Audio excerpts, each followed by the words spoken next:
Oi, gente, tudo bem? Como vocês estão? Hoje eu preparei uma aulinha sobre Política Nacional de Atenção Integral à Saúde da Criança e também falar um pouquinho sobre diarreia. Então, dois assuntos, a gente vai entrar primeiro na política e depois a gente fala um pouquinho sobre diarreia, tá bom? Não sei se vocês já tiveram acesso ao portal. Esse é o portal de boas práticas em saúde da mulher, da criança e do adolescente. Super recomendo. Aqui tem materiais à disposição de vocês. Encontro com especialistas. Depois eu vou passar um link que eu quero que vocês assistam uma reportagem, tá bom? Sobre o portal. Vou, vou colocar para vocês verem a tela.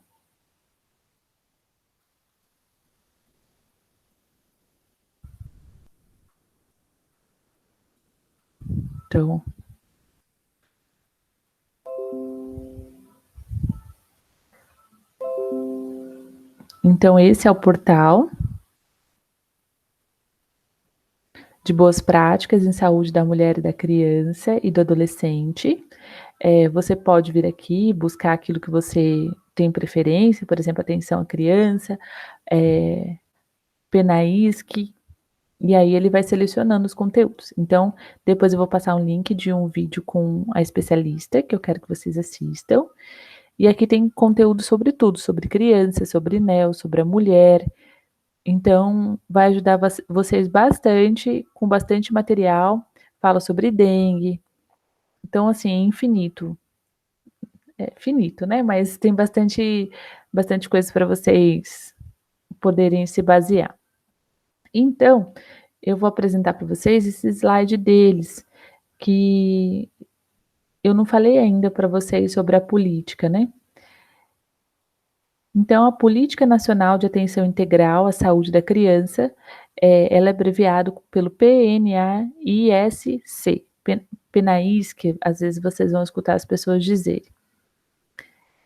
Então, começa com um provérbio africano: é preciso uma cidade para criar uma criança.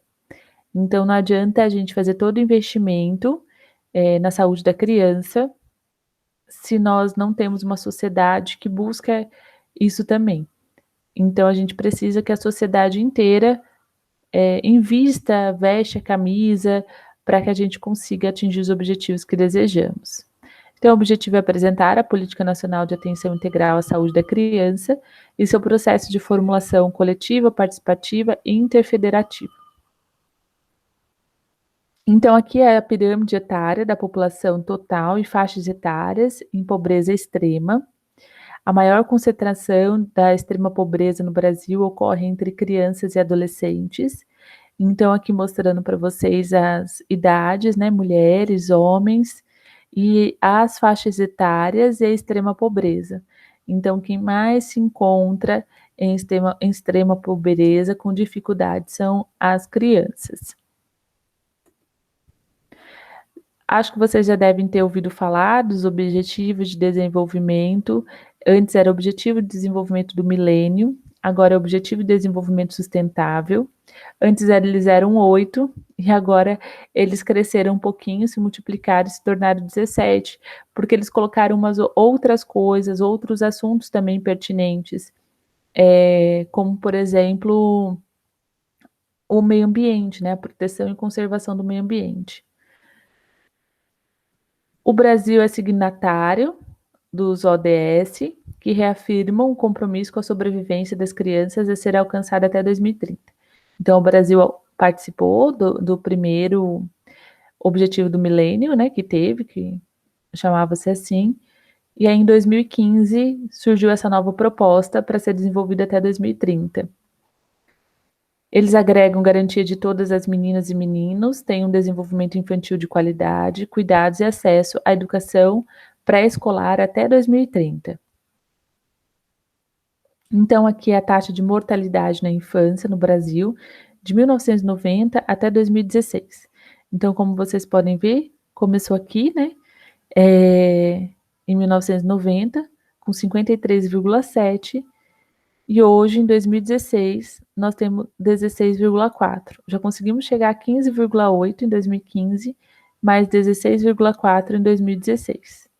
E a meta do Objetivo de Desenvolvimento do Milênio é 17,9.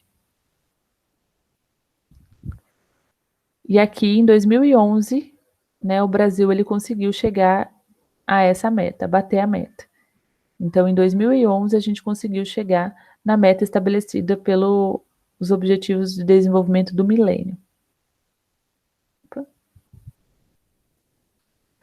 A construção da Política Nacional de Atenção Integral à Saúde da Criança. Instituída no âmbito do SUS, através da Portaria número 1130, de 5 de agosto de 2015, a PENAISC tem por objetivo promover e proteger a saúde da criança e o aleitamento materno, mediante a atenção e cuidados integrais e integrados da gestação aos 9 anos de vida, com especial atenção à primeira infância e às populações de maior vulnerabilidade, visando a redução da morbimortalidade e um ambiente facilitador à vida, com condições dignas de existência e pleno desenvolvimento. Então, aqui a população-alvo vai de gestantes até crianças até 9 anos de vida. Então, gestantes, parto e recém-nascido, crianças de 2 a 6 meses, crianças de 6 a 24, crianças de 2 a 5 e os escolares.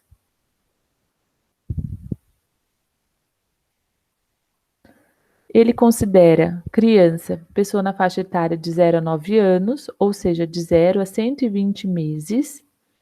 Considera a primeira infância, pessoa na faixa etária de 0 a 5 anos, ou seja, de 0 a 72 meses.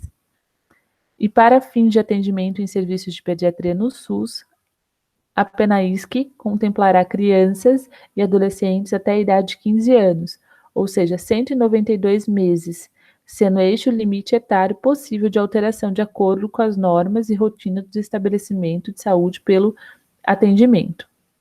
Então, o pediatra, né, no âmbito do SUS, ele vai atender crianças e adolescentes até os 15 anos. Então, a estruturação desse programa, né, dessa política, os princípios, o direito à vida. Então, o aborto, ele só é permitido no Brasil em algumas situações. Prioridade absoluta da criança. Acesso universal à saúde. Integralidade do cuidado. Equidade em saúde, ou seja, a gente tem um pouco aqui dos princípios do SUS. Ambiente facilitador à vida. Humanização da atenção. Gestão participativa e controle.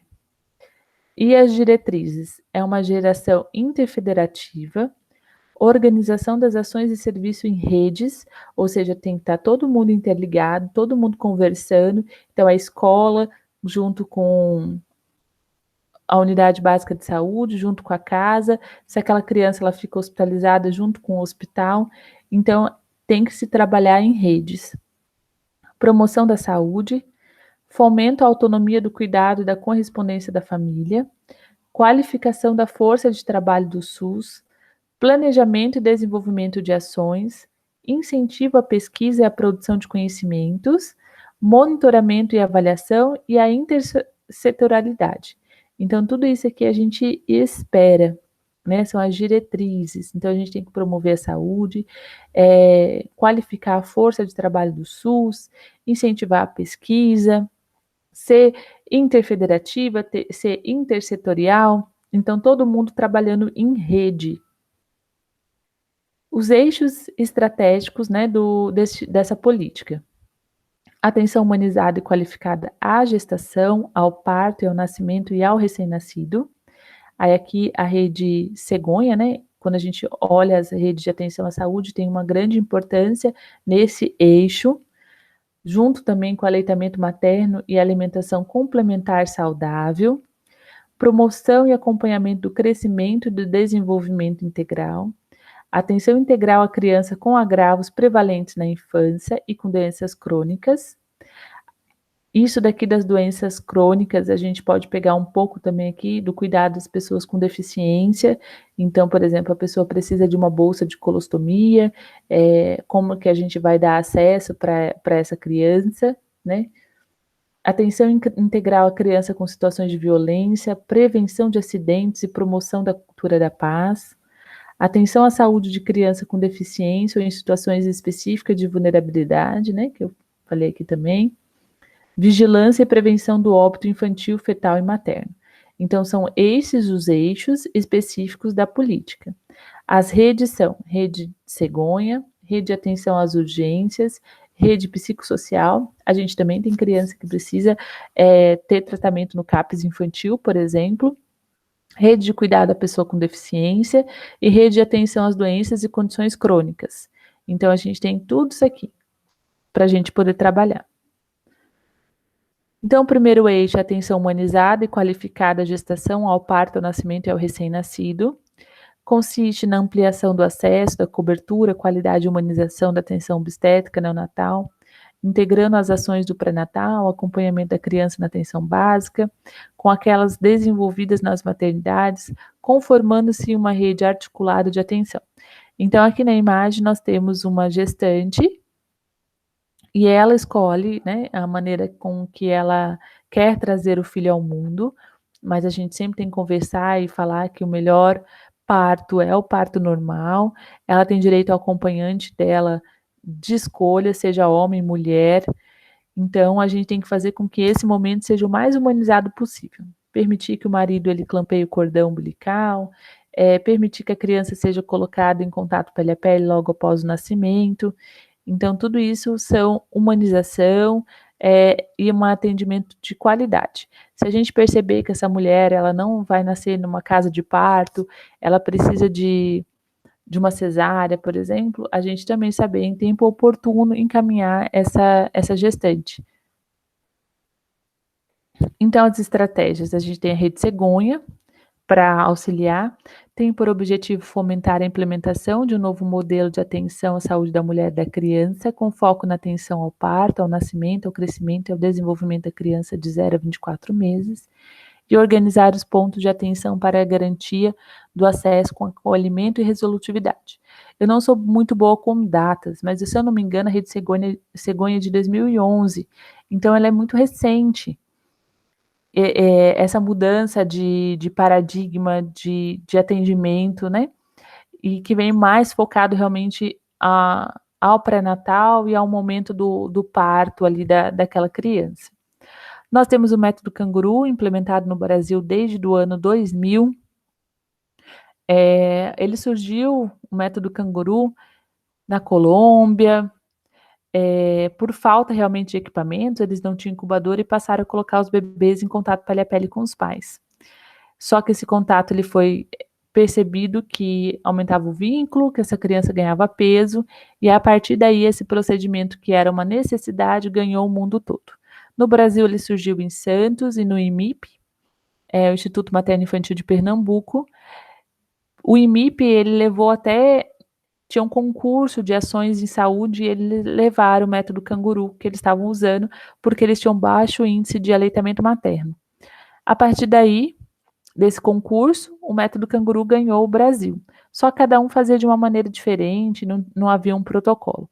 E aí, por isso, no ano de 2000, ele se tornou uma política pública também direcionada, né, para a saúde do recém-nascido. Temos o Qualinel, que é uma estratégia de reduzir as taxas de mortalidade neonatal e qualificar a atenção ao recém-nascido nas maternidades. Termos de adesão e compromisso foram assinados com os estados, que apresentaram maior taxa de mortalidade neonatal do país. Então, aqueles estados que têm uma taxa de mortalidade alta, eles participam dessa estratégia, que é o Qualinel, e as triagens neonatais universais. Então, oferecer para essa criança uma triagem neonatal biológica, auditiva, ocular, de cardiopatias congênitas, por meio da oximetria do pulso. Então, por meio da oximetria do pulso, eu faço teste do coraçãozinho, eu faço teste da linguinha, para ver se essa criança não tem o freio lingual curto, teste do pezinho, para ver se essa criança não tem nenhuma malformação, nenhum traço, nenhuma doença infecto-contagiosa. A triagem auditiva, que é feita pela fonoaudióloga, a ocular, que é feita, né, pelo reflexo vermelho. Então, são tudo isso a gente tem que oferecer para a criança no nascimento, para a gente liberar ela da alta em em boas condições realmente, sem necessidade de acompanhamento. Então esse é o primeiro eixo. O primeiro eixo, então, é esse cuidado, mais humanizado à mulher durante a gestação, ao parto e ao nascimento do recém-nascido. O segundo eixo é o aleitamento materno e alimentação complementar saudável, que nós já trabalhamos na disciplina. É uma estratégia ancorada na promoção, proteção e apoio ao aleitamento materno, iniciando na gestação, considerando-se as vantagens da amamentação para a criança, a mãe, a família, a sociedade, bem como a importância do estabelecimento de hábitos alimentares saudáveis, que é o que a gente veio trabalhando, né, na disciplina, falando sobre o aleitamento materno, a importância dele ser exclusivo até o 6º mês de vida, falando sobre a alimentação complementar, as papas doces, as papas salgadas, quando que a gente implementa a quarta papa, quando que a criança sai da pastosa para os alimentos cortadinhos, quando que essa criança ela pode se alimentar com as refeições da família, por que que o suco não é mais bom, é melhor dar a fruta para a criança do que o suco, enfim, tudo isso a gente conversou nas aulas anteriores, né? E o objetivo desse eixo é aumentar a prevalência do aleitamento materno exclusivo nos primeiros 6 meses e do aleitamento materno por 2 anos de vida ou mais. O eixo 3 é a promoção e acompanhamento do crescimento e desenvolvimento integral, que a gente trabalhou também na aula. Consiste na vigilância e estímulo do pleno crescimento e desenvolvimento da criança, em especial do desenvolvimento da primeira infância, pela atenção básica à saúde, conforme as orientações da caderneta, incluindo as ações de apoio às famílias para o fortalecimento de vínculo. Então, quais são as estratégias desse eixo? Disponibilização da caderneta da criança, com a atualização periódica do seu conteúdo, que foi o que a gente discutiu bastante na aula do preenchimento. Ah, professora, eu nunca vi uma caderneta preenchida, feito gráfico, né? Então a gente tem que mudar essa realidade, porque a caderneta da criança é para ela ser preenchida todas as folhas. Qualificação do acompanhamento do crescimento e desenvolvimento da primeira infância pela atenção básica. Então, será que eles estão sabendo acompanhar? Será que eles estão conseguindo ver que essa criança está baixo peso, que essa criança ela está sobrepeso, que essa criança ela está baixa? Então, tudo isso a gente tem que avaliar e qualificar, né? Proporcionar para que a equipe se sinta capaz de fazer esse atendimento. Comitê de especialistas e mobilização social para o desenvolvimento integral da primeira infância no âmbito do SUS. Então, promover comitê que capacite, que mobilize, que incentive todo o desenvolvimento da criança, principalmente na primeira infância. Apoio à implementação nacional pela primeira infância. Então, todas essas são estratégias para que a criança consiga ter um crescimento e desenvolvimento adequado. O eixo 4 é atenção integral à criança com agravos prevalentes na infância e com doenças crônicas. Então, consiste em estratégia para o diagnóstico precoce, qualificação do manejo de doenças prevalentes na infância e ações de prevenção de doenças crônicas e de cuidado dos casos diagnosticados, com fomento da atenção e internação domiciliar sempre que possível.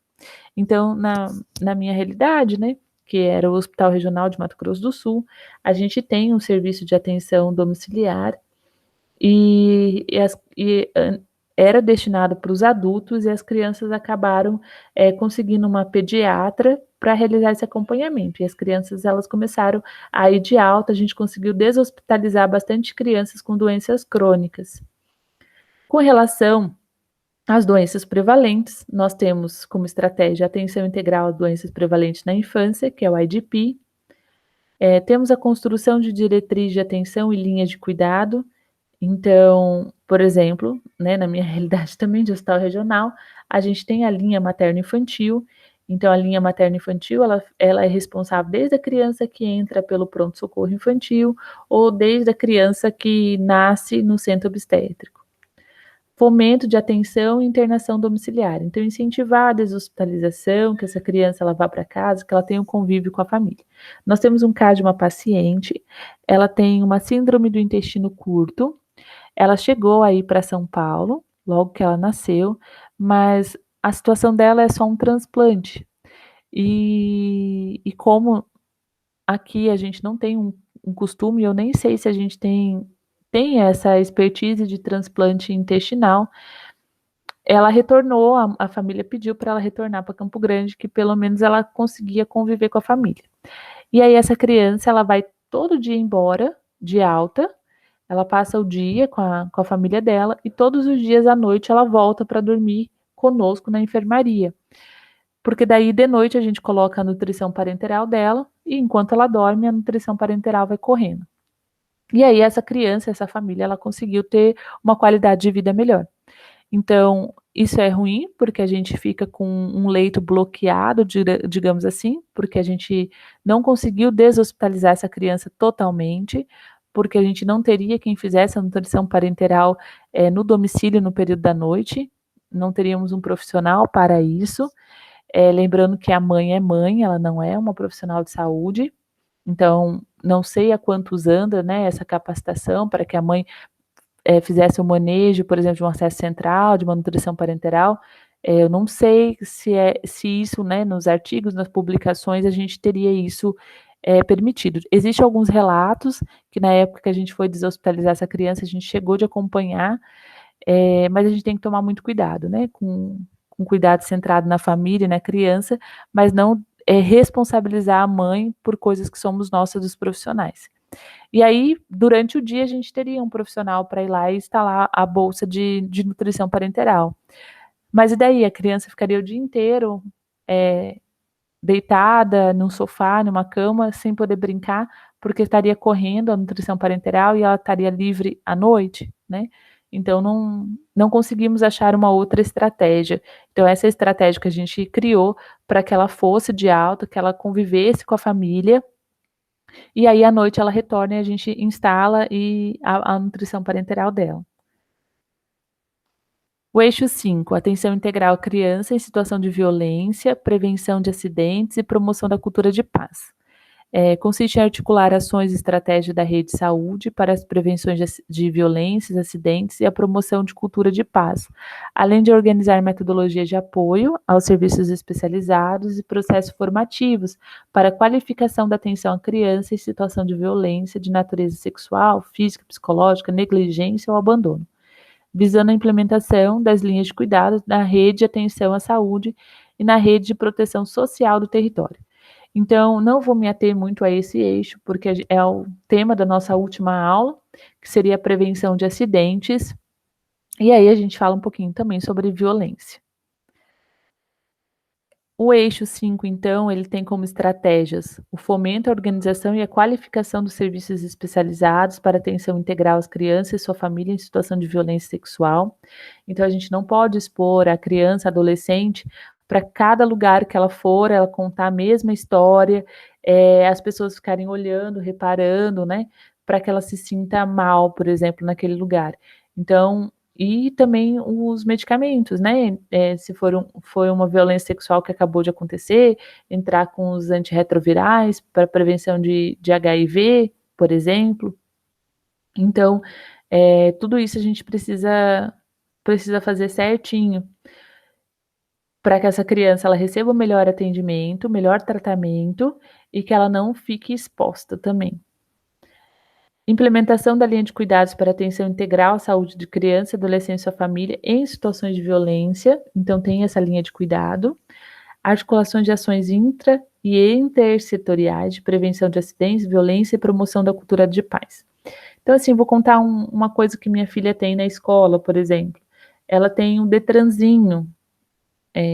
Então, eles visitam o Detran e tem um dia na semana onde ela estudava antes, lá em Campo Grande, que eles levavam bicicleta, motinha, patinete que eles tinham, e aí eles tinham noção, por exemplo, de orientações do trânsito, né, como uma forma realmente de prevenir acidentes, para a criança não soltar a mão da mãe, para que ela saiba que vermelho é pare, verde é siga, e amarelo é atenção, então essas coisas a gente já vem promovendo.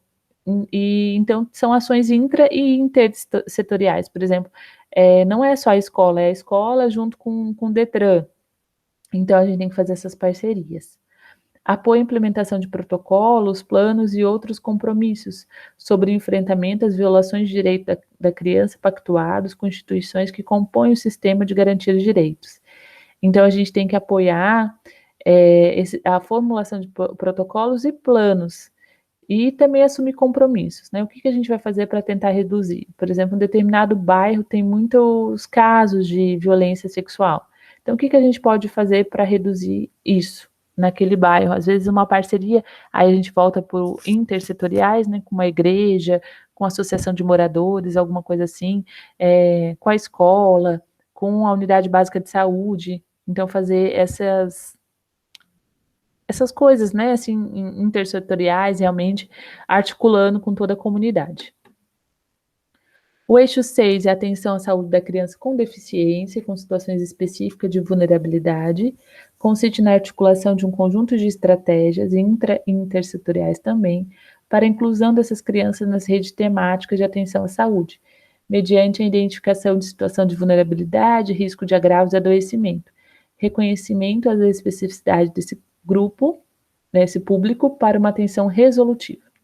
Então, eu não sei há quanto andas, né, essa questão, esse eixo, porque até um certo tempo o ideal era socializar, então que essas crianças elas participassem da escola, e aí a escola promovia, por exemplo, aquela criança ela tem uma deficiência auditiva, então a escola proporcionava um professor de Libras que ajudava ela, e ela conseguia se socializar ali junto.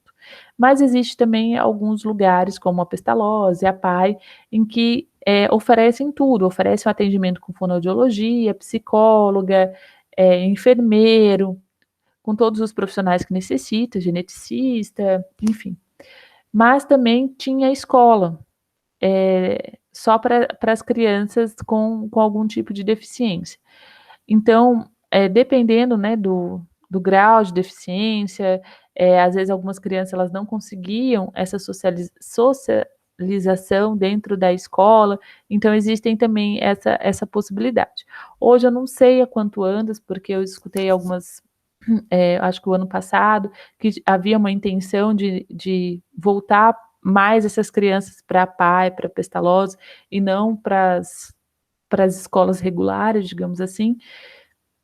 Então, o que a gente precisa? A gente precisa evoluir realmente para a integração dessa criança e socialização, independente de ser na PAI, na Pestalozzi ou na escola regular, né? Que tem primeira, segunda, terceira série, essas coisas. Então, as estratégias: articulação e intensificação de ações para a inclusão de crianças com deficiências, indígenas, negras, quilombolas do campo, das águas e da floresta e crianças em situações de rua, entre outras nas redes temáticas.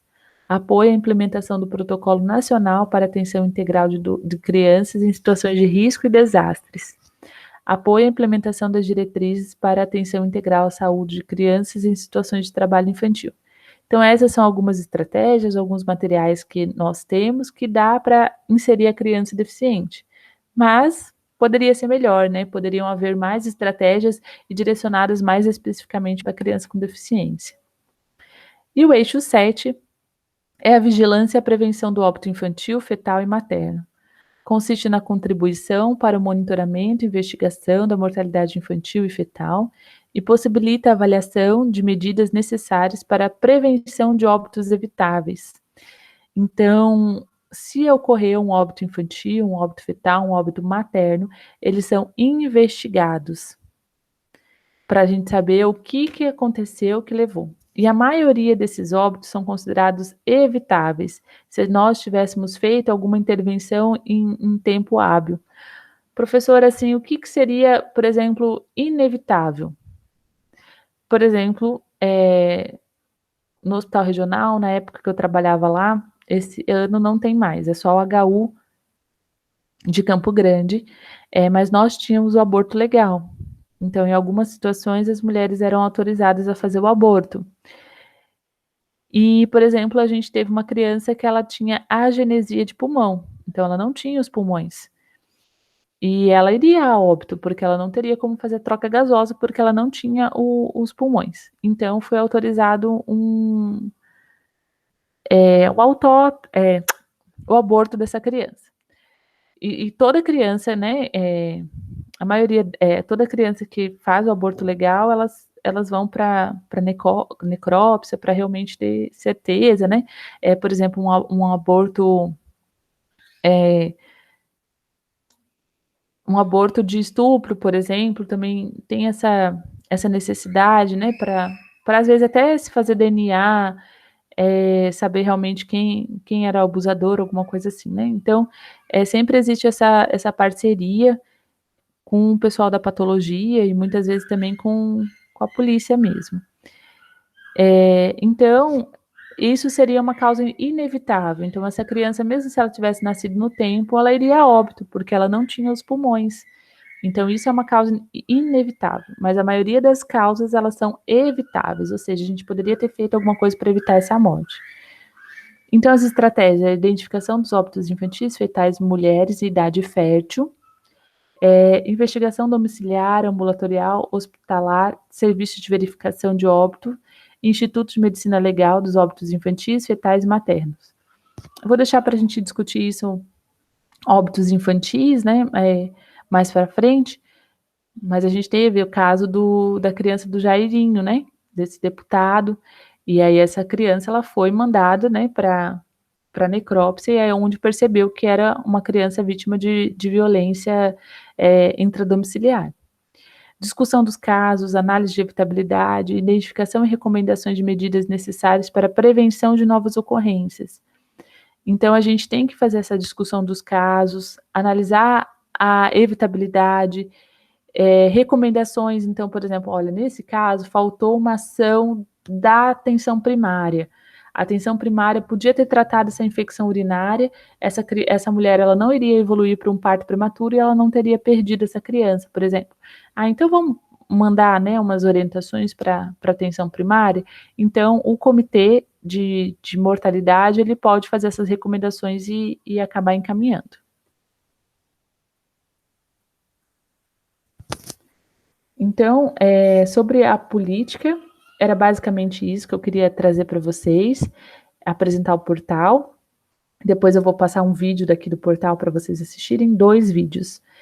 E era sobre isso, sobre a Política Nacional de Atenção Integral à Saúde da Criança. E sobre diarreia, que era o conteúdo dessa aula, mas eu senti essa necessidade de falar um pouquinho sobre a política, eu me baseei bastante, deixa eu ver se está aqui, nesse guia prático de atualização, feito pela Sociedade Brasileira de Pediatria. Então, assim, vocês vão ver que quase tudo eu tirei daqui, e ela é de março de 2017. Então, eu usei bastante esse guia prático de atualização, que fala sobre diarreia aguda, o diagnóstico e o tratamento.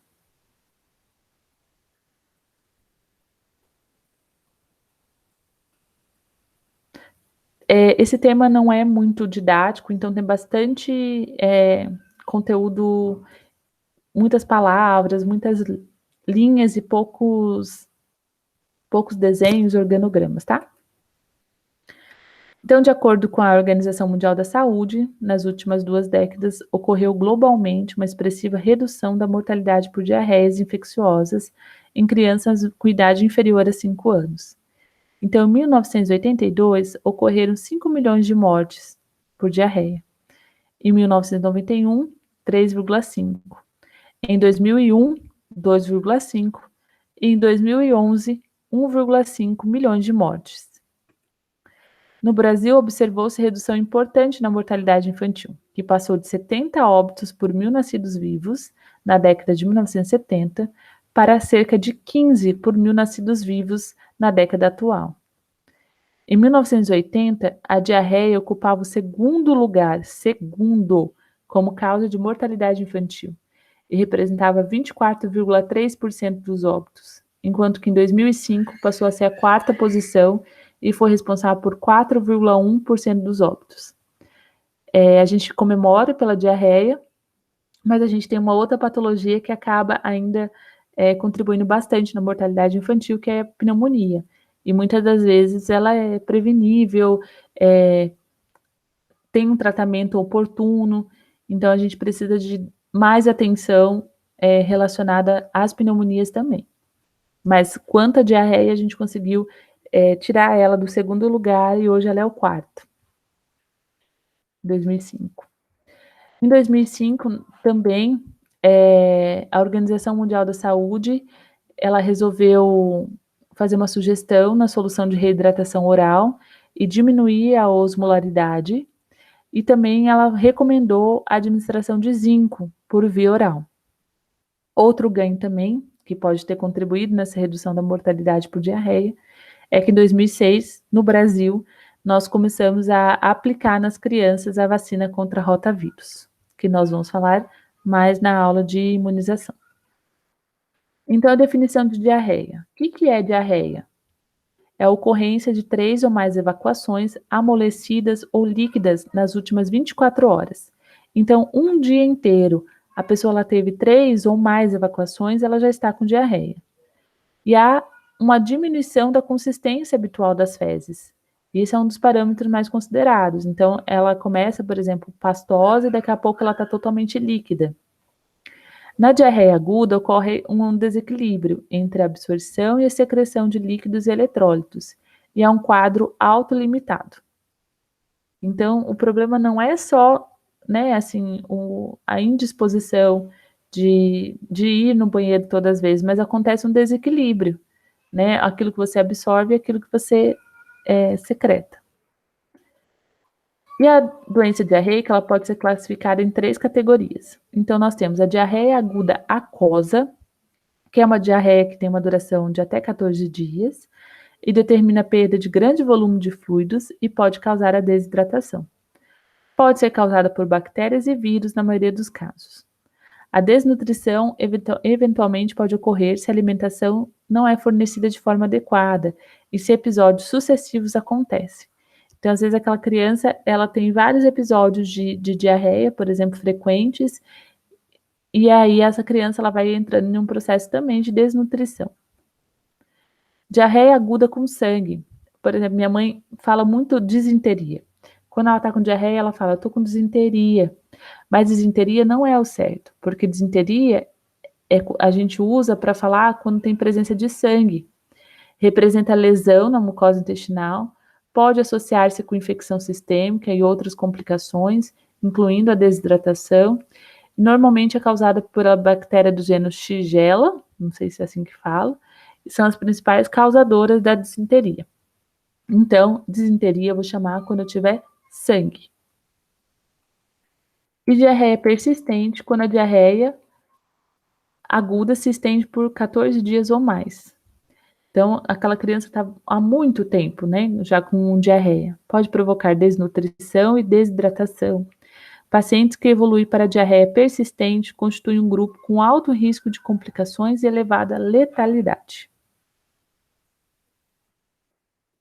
A diarreia aguda pode ser entendida como um episódio diarreico com as seguintes características. É um início abrupto, do nada começou a ter diarreia.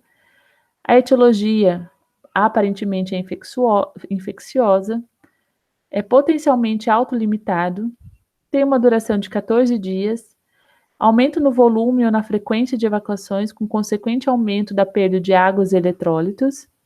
Apesar da definição de diarreia aguda considerar o limite máximo de 14 dias, a maioria dos casos de diarreia, eles se resolvem dentro de 7 dias. A doença diarreica, na maior parte das vezes, representa uma infecção do tubo digestivo por vírus, bactérias ou protozoários e tem evolução autolimitada, mas pode ter consequências graves, como desidratação, desnutrição energético-proteica e óbito. Nem sempre é possível identificar o agente causador do episódio diarreico. Então, o que pode levar? Quais são os agentes infecciosos que podem causar a diarreia? Vírus, como rotavírus, coronavírus, adenovírus, calicivírus e astrovírus. Bactérias, E. coli enteroxigênica, E. coli enterohemorrágica, E. coli enteroinvasiva, E. coli enteroagregativa, Aeroma plesiomonas, Salmonella, Shigella, Campylobacter, Vibrio e Yersinia. E os parasitos? Entamoeba, Giardia e o Cryptosporidium e o Isosopora. E o fungo pode ser por causa da Cândida. Pacientes imunocomprometidos ou em antibiótico terapia prolongada pode ter diarreia também, causada pela Klebsiella, Pseudomonas, Aerobacter, C. difficile, Cryptosporidium, Isopora, VIH e outros agentes. Eventualmente, outras causas podem iniciar o quadro como diarreia, tais como alergia ao leite da vaca. Então, às vezes, aquela criança está com uma diarreia crônica, não por conta de um vírus ou de uma bactéria, mas sim porque ela tem uma alergia ao leite da vaca, uma deficiência de lactase, uma apendicite, ou porque usou laxantes, ou porque está em uso de antibióticos, por exemplo, a amoxicilina, né, ela acaba sendo prejudicial à parte intestinal. E intoxicações por metais pesados. A invaginação intestinal tem que ser considerada no diagnóstico diferencial da disenteria aguda, principalmente no lactente. Então, a invaginação é o quê? A alça do intestino, ela começa a entrar uma dentro da outra. Então, a gente chama de invaginação. Então, o que a gente precisa avaliar? A criança chegou para a gente lá na unidade básica de saúde para a consulta de enfermagem. A gente tem que perguntar a duração da diarreia, quanto tempo, número de episódios, quantas vezes está indo ao banheiro ou a fralda, né? Se tem sangue, se tem vômito, se tem febre ou outra manifestação clínica, quais são as práticas alimentares, o que essa criança toma, se ela já tomava antes, se ela tomou agora, se foi alguma coisa diferente. Deve ser avaliado também a oferta e o consumo de líquidos, além do uso de medicamentos e o histórico de imunização. Essa criança recebeu, por exemplo, a vacina de rotavírus.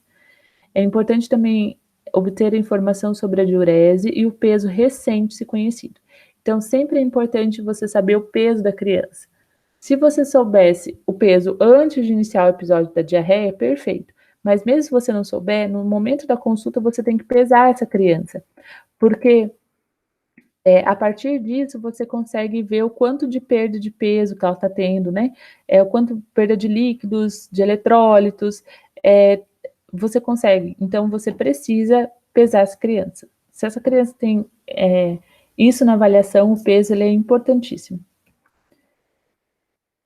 E quais são os pacientes que podem complicar? Os que têm idade menor que 2 meses, os que têm doença base grave como diabetes, insuficiência renal ou hepática ou outras doenças crônicas, presença de vômitos persistentes, então além da diarreia, por exemplo, tem vômito, perdas diarreicas volumosas e frequentes, mais de 8 episódios diários a gente considera como uma perda diarreica volumosa. E a percepção dos pais que há sinal de desidratação. Então, o pai ele começa a expor para vocês que ele acha que essa criança está desidratada. Então, avaliar o estado de hidratação, o estado nutricional, o estado de alerta, se essa criança está ativa, irritada, ou se ela está letárgica, né? Ou seja, ela já está ficando, não está mais interagindo, já está ficando mais letárgica realmente, sonolenta, não quer brincar com ninguém, a capacidade de beber e a quantidade de diurese. Está fazendo xixi? O percentual de perda de peso é considerado o melhor indicador da desidratação, mesmo quando o peso anterior recente não é disponível.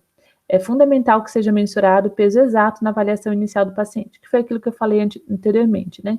Porque a avaliação nutricional é muito importante na abordagem da criança com doença diarreica. O peso é fundamental no acompanhamento, tanto em regime de internação hospitalar como no ambulatório.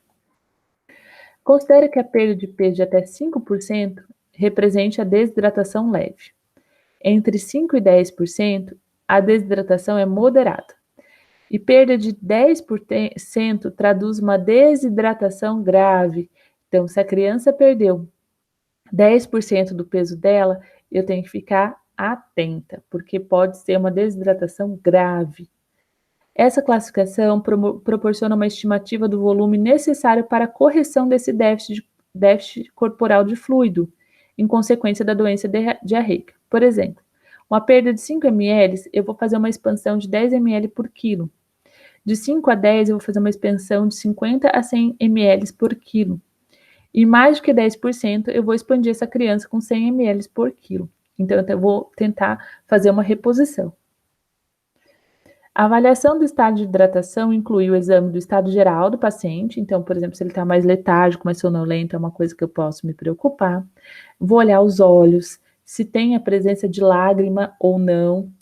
Então, isso é muito importante você ver se a criança tem a presença de lágrima, se ela tem sede, muita sede, o nível de consciência, se ela tem prega cutânea e como que está o pulso dela, né? E o enchimento capilar também. Outros achados também é o nível de alerta, a fontanela é importantíssima também para a gente avaliar a desidratação. Se a fontanela está mais funda, é uma coisa que eu vou me preocupar. Saliva espessa, padrão respiratório também está alterado, ritmo cardíaco está acelerado, o pulso está débil, aumento do tempo de enchimento capilar, as extremidades frias, a perda de peso e a turgência da pele e a sede. Então, esses sinais me demonstram que essa criança está agravando. Então, aqui, mostrando um quadro, né, que tem nesse artigo que eu vou mandar para vocês, da sociedade, que fala avaliação do estado de hidratação para criança com doença diarreica. Então, A, B e C. Condição, tá alerta, olhos normais, lágrimas presentes, boca úmida, sede, bebe normalmente. B, irritado, olhos fundos, lágrimas ausentes, a boca seca, e ele tá sedento, bebe rápido e avidamente. E o C tá comatoso, hipotônico, os olhos estão fundos, as lágrimas estão ausentes, a boca tá seca, e a sede bebe mal ou já nem consegue mais beber. E ao exame físico, ao sinal da prega, eu vou avaliar se ela desaparece rapidamente ou se ela demora. O pulso, se ele é cheio, rápido, débil, muito débil. O enchimento capilar, se ele está muito prejudicado, mais de 5 segundos. E aí eu vou concluir. Então, essa criança não tem desidratação, essa criança tem 2 sinais de desidratação, a criança tem 2 ou mais sinais de desidratação. Aí o tratamento vai ser plano A, que ele é realizado no domicílio, plano B, que é uma terapia de reidratação oral no serviço de saúde, e o plano C é uma terapia de reidratação parenteral. Então, se o paciente está com diarreia e está hidratado, deverá ser tratado com plano A. Se está com diarreia e tem algum grau de desidratação, deve ir para o plano B. Se tem diarreia e está desidratado grave, deve ser tratado com plano C. É fundamental para o tratamento adequado a reavaliação pediátrica contínua. Então, plano A é o tratamento do domicílio. É obrigatório ofertar líquidos, incluindo soro de reidratação oral e a manutenção de alimentação. Tratamento com alimentos que não agravem a diarreia. Por exemplo, se pode ser uma alergia, por exemplo, ao leite da vaca, essa criança não vai tomar mamadeira de leite de vaca, por exemplo. Deve-se dar mais líquidos do que o paciente ingere normalmente. Além do soro de hidratação oral, são considerados líquidos adequados. Uma sopa de frango com hortaliças e verduras, água de coco e a água. Não se pode dar refrigerante, líquidos açucarados, chás, suco comercializados, ou seja, pega um suco daquele de caixinha, altamente industrializado e café. Deve-se iniciar a suplementação de zinco e manter a alimentação habitual da criança e falar para a mãe sobre os sinais de alarme. E aí, qualquer presença deles, ela retornar imediatamente, né? Que seria aumento da frequência das dejeções líquidas, vômito e sangue. E quando essa criança para de querer se alimentar, presença de febre, diminuição da atividade, presença de sinais de desidratação e piora do estado geral. Aqui está um plano A, para vocês verem, vocês têm acesso a isso nesse artigo. Então, as crianças menores de 1 ano, a quantidade de líquido que elas devem ingerir após cada evacuação, de 1 a 10 e maiores de 10. Então, quanto que eu vou oferecer para essa criança? Aí fala no 1, oferecer ingerir mais líquido do que o habitual. O 2, manter a alimentação habitual para prevenir a desidratação, ou seja, se a criança gosta de fruta, tentar dar uma fruta que não seja laxante, mas manter, por exemplo, se a criança gosta de fruta, deixar ela se alimentar. Se o paciente não melhorar em 2 dias ou se apresentar qualquer um dos sintomas abaixo, levar imediatamente ao serviço de saúde. Então, a gente tem que deixar isso claro para a mãe, que se não houver melhora, para ela procurar o serviço de saúde novamente. E orientar sobre quais são esses sinais de perigo e administrar zinco uma vez ao dia durante 10 a 14 dias. E aqui a quantidade prescrita de miligramas para cada faixa etária. E o plano B? O que vai fazer no plano B? Administrar soro de reidratação oral sob supervisão médica, para ver a reparação das perdas vinculadas à desidratação. Manter o aleitamento materno e suspender os outros alimentos. Jejum apenas durante o período da terapia de reparação por via oral. Após o término dessa fase, retornar os procedimentos do plano A. De acordo com a Organização Mundial da Saúde, é importante que a alimentação seja reiniciada no serviço de saúde, para que as mães sejam orientadas quanto à importância da manutenção da alimentação. Então, a criança chega, você vê que ela tem sinais de desidratação, você vai repor tudo que você puder por meio da reidratação oral. E aí você vai suspender temporariamente a comida, para você conseguir fazer essa reposição. A primeira regra nessa fase é administrar a solução de terapia de reidratação oral entre 50 a 100 ml por quilo durante 2 a 4 horas.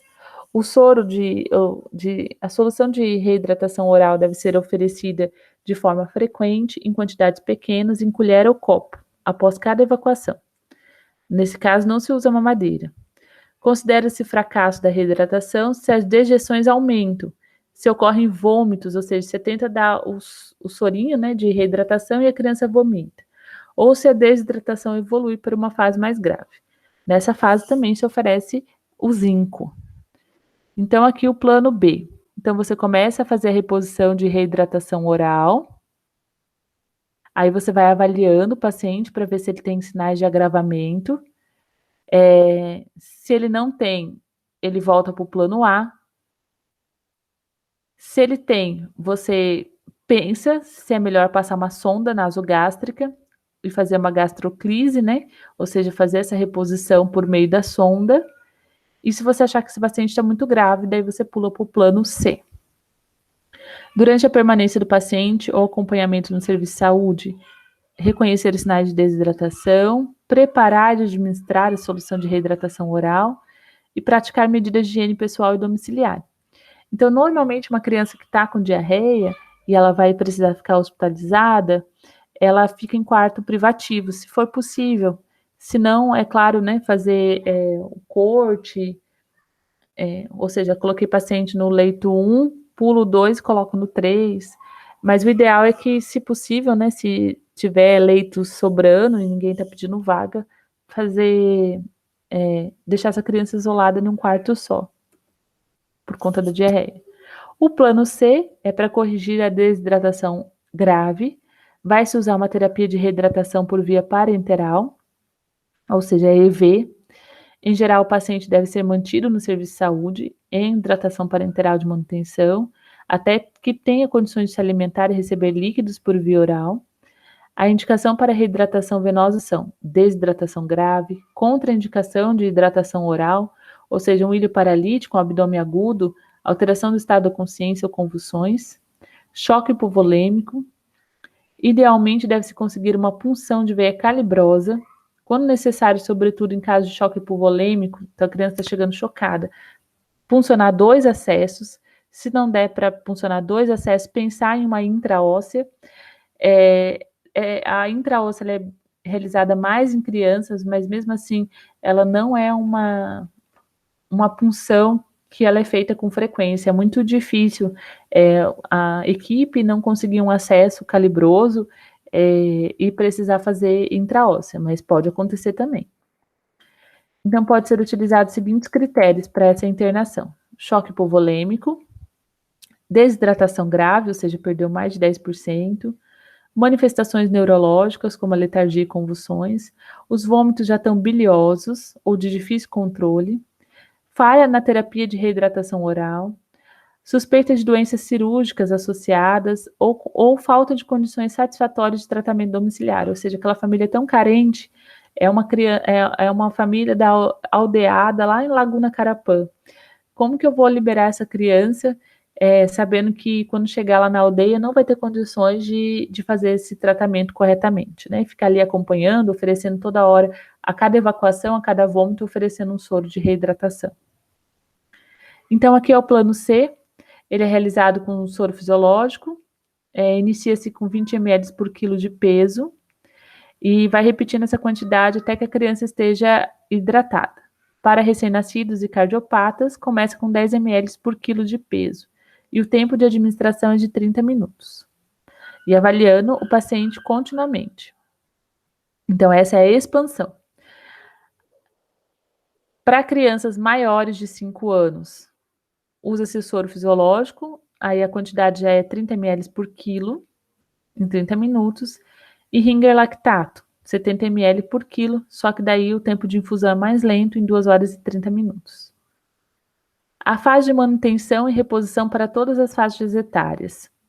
Então, pode fazer, depois que você expandiu esse paciente, na fase de manutenção, é um soro glicosado a 5%, mais um soro fisiológico, na proporção de 4:1. O peso até 2 quilos, 10 quilos, você vai oferecer 100 ml por quilo, de 10 a 20, 100 ml mais 50 ml de quilo de peso que exceder 10 quilos, ou seja, peso de 10 a 20. Então, eu vou dar 1.000 mais 50 ml se exceder a cada 10 quilos. Peso acima de 20 é 1.500 ml mais 20 ml de quilo de peso se exceder 20 quilos. O soro glicosado é 5% mais soro fisiológico na proporção de 1:1. Então, iniciar com 50 ml de quilo por dia e reavaliar essa quantidade de acordo com as perdas do paciente. E o KCl a 10%, 2 ml para cada 100 ml de solução da fase de manutenção.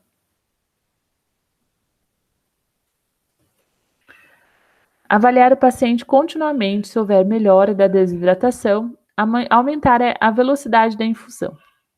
Quando o paciente puder beber, geralmente 2 a 3 horas após, iniciar a reidratação viral ou hidratação oral, mantendo a reidratação venosa.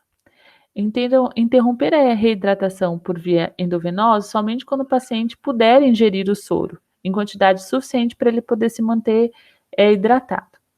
A quantidade de soro necessária varia de um paciente para outro. Lembrar que a quantidade de soro fisiológico a ser ingerida deve ser maior nas primeiras 24 horas de tratamento. Observar o paciente por pelo menos 6 horas. Então, é um paciente que chegou lá no UPA ou no pronto atendimento e você vai manter ele em observação por um tempo.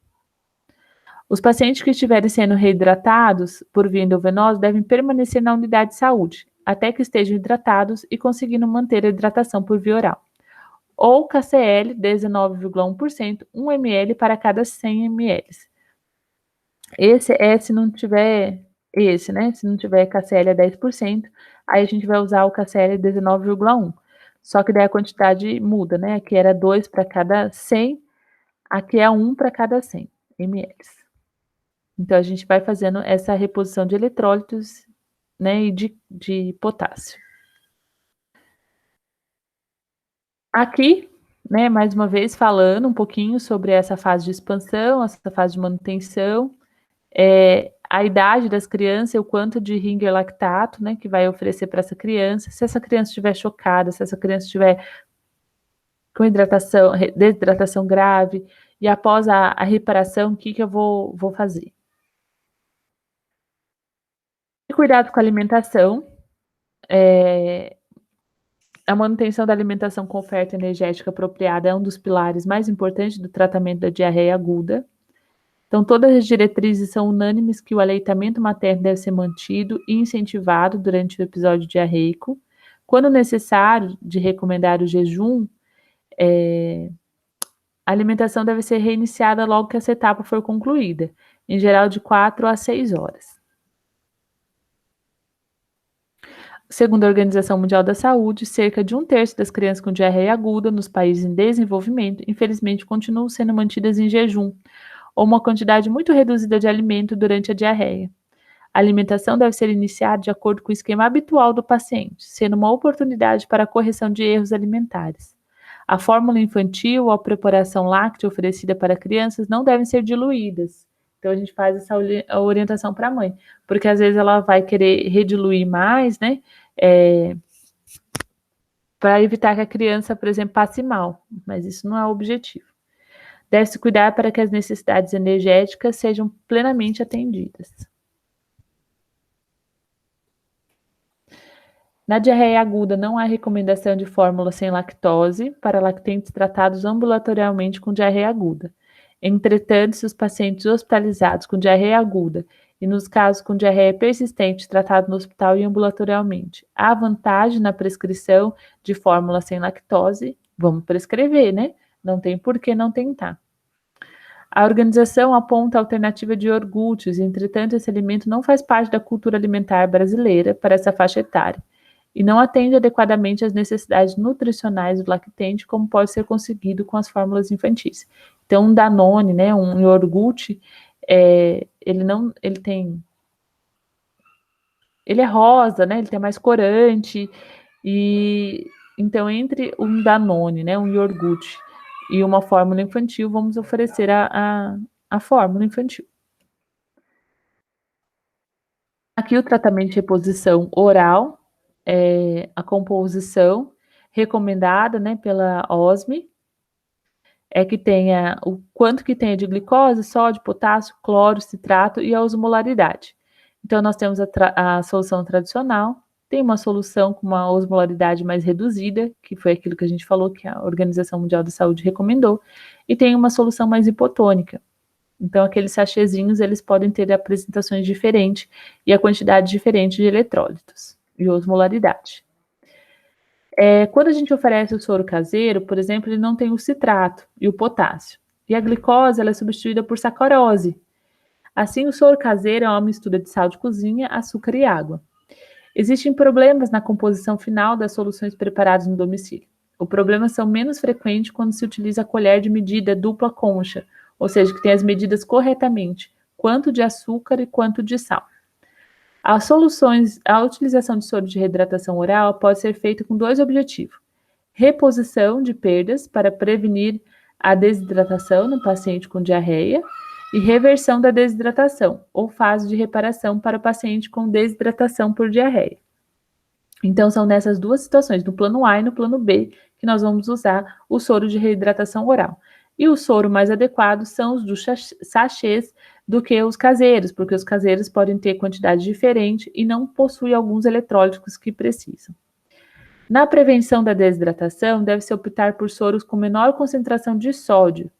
Caso sejam utilizados sais de reidratação oral distribuídos na rede pública do Brasil, com 90 de sódio por litro, o paciente deve receber fluidos que não contenham sódio, para evitar a ocorrência de ingestão excessiva de sódio. Nessa situação, devem ser oferecidos outros tipos de líquido, inclusive água. Não devem ser administrados refrigerantes ou sucos. Tradicionalmente, afirma-se que o lactente com menos de 1 ano deve receber 50 ml de solução para cada evacuação, e os maiores de 1 ano, 100 ml após cada evacuação. Na prática, deve ser oferecida a quantidade de líquidos que a criança aceitar. O tratamento deve ser realizado no domicílio. A família deve ser orientada para retornar ao serviço de saúde caso apareçam manifestações clínicas compatíveis com a desidratação. Então, a gente sempre vai falar, se piorar, volta, né? Para a reversão da desidratação, com o emprego da terapia de reidratação oral, deve ser utilizada a solução de reidratação com de 75 a 90 mol de sódio por litro, exceto para os lactentes em aleitamento materno. O soro deve ser oferecido sem outros alimentos. Aí o volume é de 50 a 100 ml por quilo de peso, dependendo da gravidade, deve ser administrado em 4 a 6 horas, que daí já seria o plano B.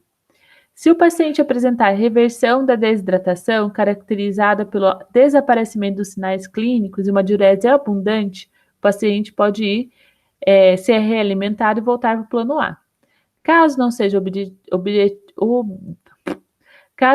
obtida melhora clínica no paciente desidratado, ou nos casos graves de desidratação, deve ser iniciada a terapia de reidratação parenteral.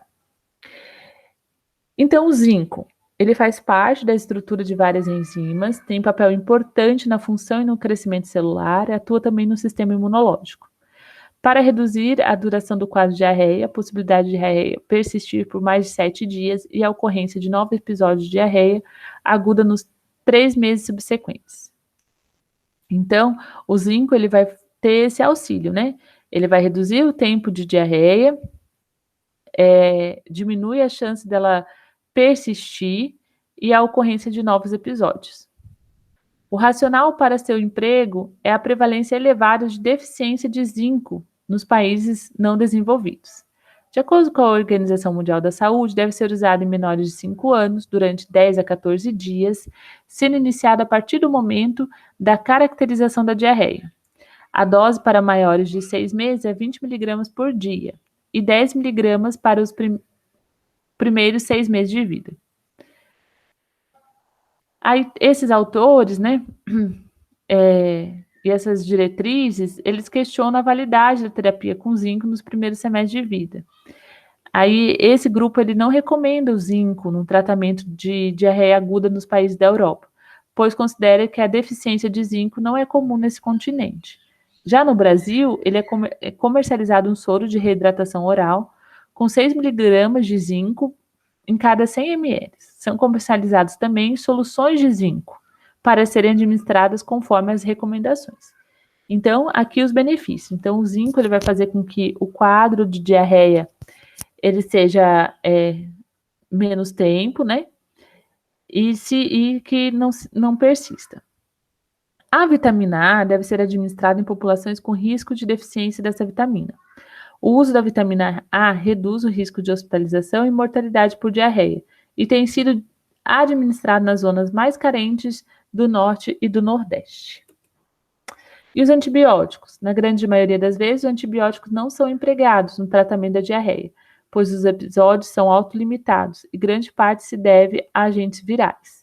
O uso de antibióticos na diarreia aguda está restrito aos pacientes que apresentam diarreia com sangue nas fezes, na cólera, na infecção aguda comprovada por giardia, em imunossuprimidos e nos pacientes com anemia falciforme, nos portadores de prótese e nas crianças com sinais de disseminação bacteriana extraintestinal. No caso de disenteria, a antibiótico terapia está indicada, especialmente quando o paciente apresenta febre e comprometimento do estado geral. Então, se existe a presença de sangue, né, uma disenteria, na cólera ou na infecção aguda por giardia ou entamoeba, né, a gente vai pensar em usar antibiótico, né?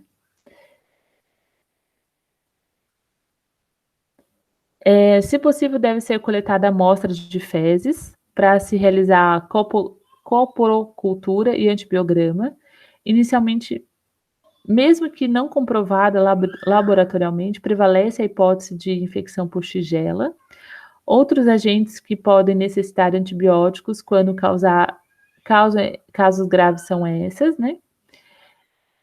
E devem ser prescritos antibióticos. Então, o que pode se usar? Cipro, fluoxacino. Como segunda escolha, pode ser a azitromicina, para tratamento de diarreia por Shigella.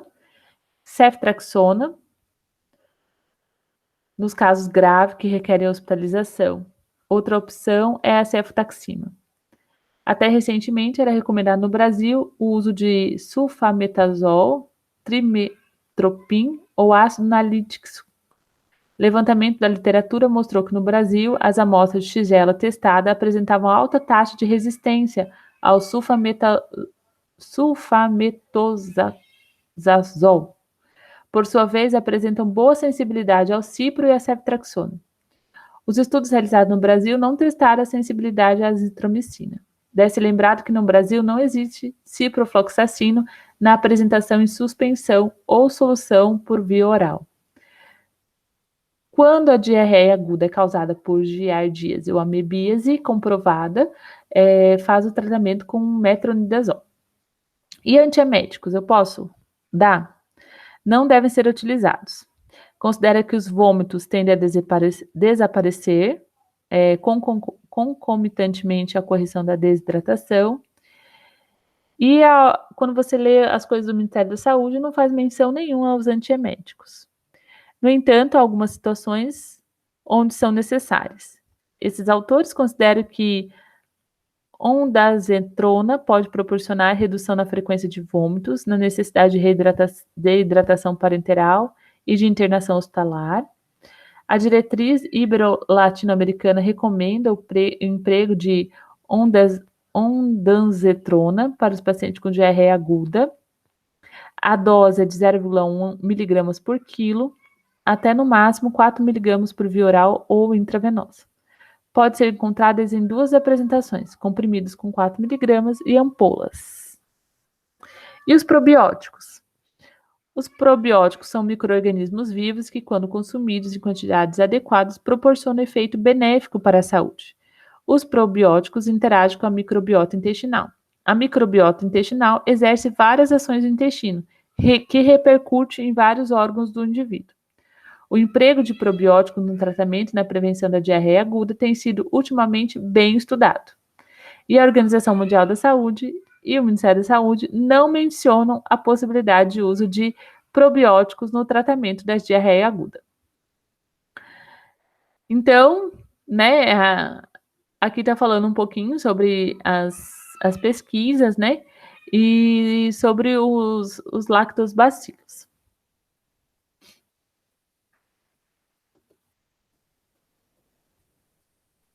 Aqui a quantidade, né, se você administrar, de lactobacilos. E aí fala que existe outros probióticos em investigação. A racecadotrila é um inibidor da encefalinase, enzima responsável pela degradação da encefalinas, produzida pelo sistema nervoso entérico.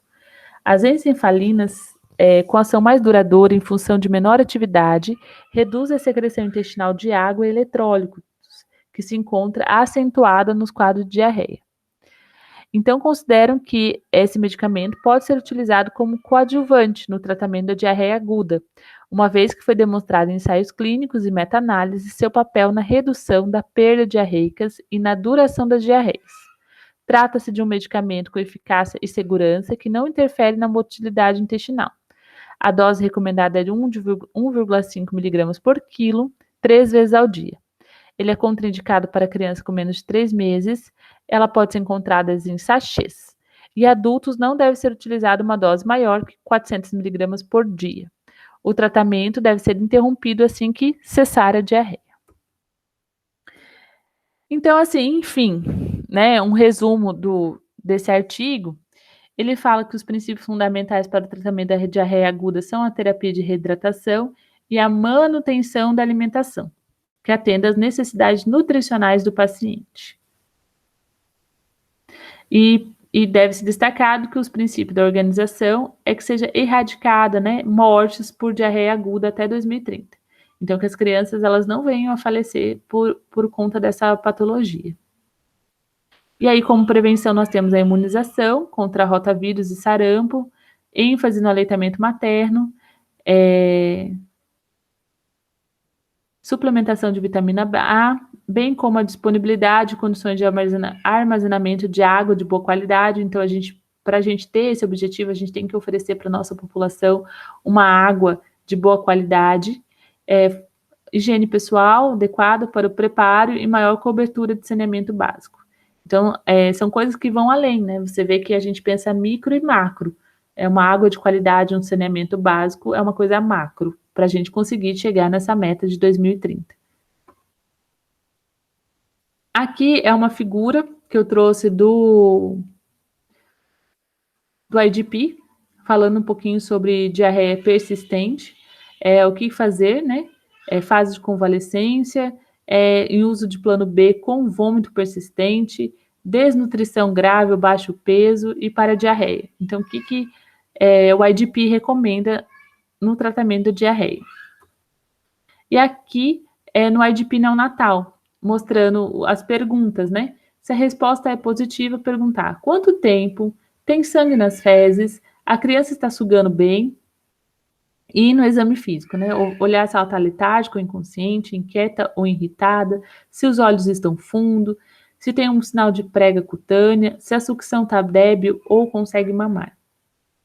Então, de acordo com a prevalência, vai dizer se essa criança está desidratada, se ela não tem desidratação, se ela tem uma diarreia prolongada ou se ela tem uma diarreia com sangue. Aí vem um organograma falando sobre o plano A e plano C para o tratamento da diarreia. Então, se sim, se não, né? O que eu vou fazer? Pode dar líquido intravenoso de imediato? Não. Existe tratamento IV em local próximo, né? E aí vai orientando o que nós vamos fazendo com essa criança até ela conseguir chegar num secundário ou num terciário. E era isso. É muita coisa, né? E aí eu vou passar um vídeo para vocês assistirem sobre